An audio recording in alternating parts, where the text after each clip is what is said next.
દાળ બની ગઈ. આમાં શું છે ભાઈ? હરીગવાવાળું શાક છે કે મિક્સ શાક? મિક્સ પંચકુટી. આમાં શું છે?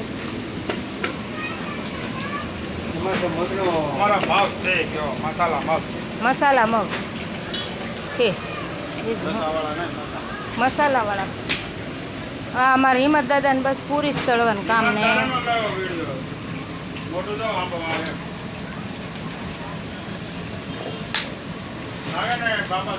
બાપા સીતારામ.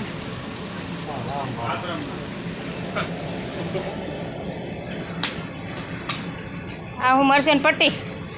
હા, એ મરચાંની પટ્ટી. એવું છે. હા, જુનાગઢમાં ન બની, અહીંયા બની ગઈ. જુનાગઢમાં નો સાધુ સંતો અમારે જમતા નહોતા પટ્ટી. એવું છે. જમતા પટ્ટી પૂરી હા. આ હું હલવો છે, દૂધીનો હલવો.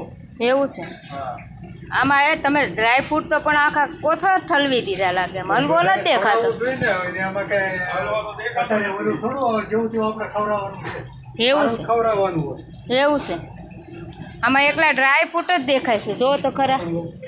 આ કાજુ. એ પ્રમાણે ડ્રાય ફ્રૂટ જ નાખવું પડે ને. એવું છે. આપણે ભાવ આપે તો આપણે હમણાં મોડું ખવડાવવું.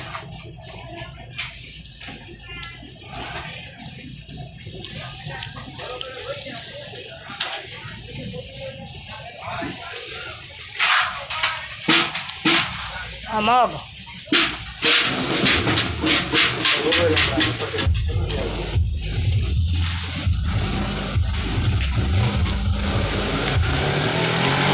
અરે વાહ, જો અમારા દાદાની સ્ટાઈલ જોયું. પટ્ટીને ઝાટકે. પટ્ટી છોટી જ હોય બીજી કે બીજી પટ્ટી હોય એમાં ન આવે ને. એવું છે. વાંધા પડતી હોય એમ થોડું હાલશે. નહીં, કામ તમારું સારું છે. એક પટ્ટી છોટી હોય. ના ના, સરસ છે. હિંમત દાદા અમારા ગઢપુરવાળા.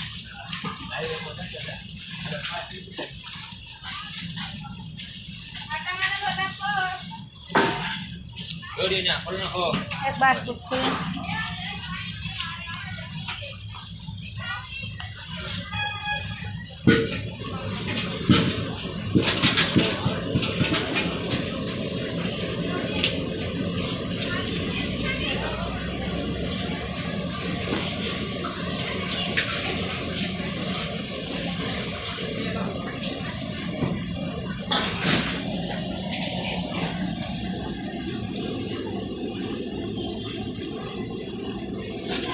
એકો એક પટ્ટી છૂટી હો.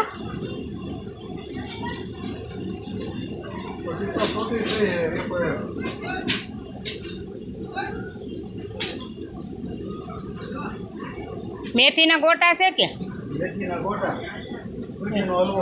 હા હા, દૂધીનો હલવો.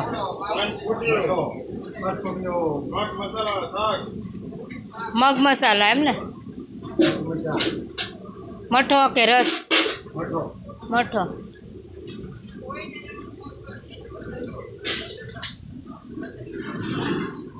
આખી લાઈન છે જો. દાળ, શાક, શાક, કાકા, હા નહીં રો આપણે હલવો.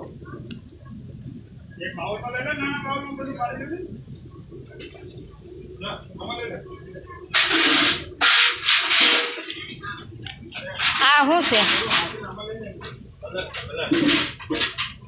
એમાં નાખ્યો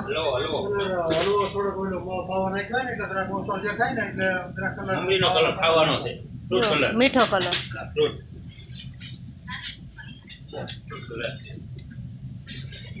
થોડો કેવો છે?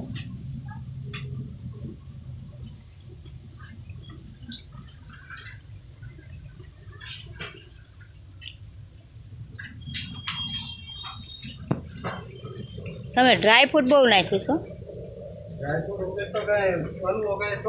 અમે આ કાળી ધરક અત્યારે ઉનાળાની ટાઢી ને.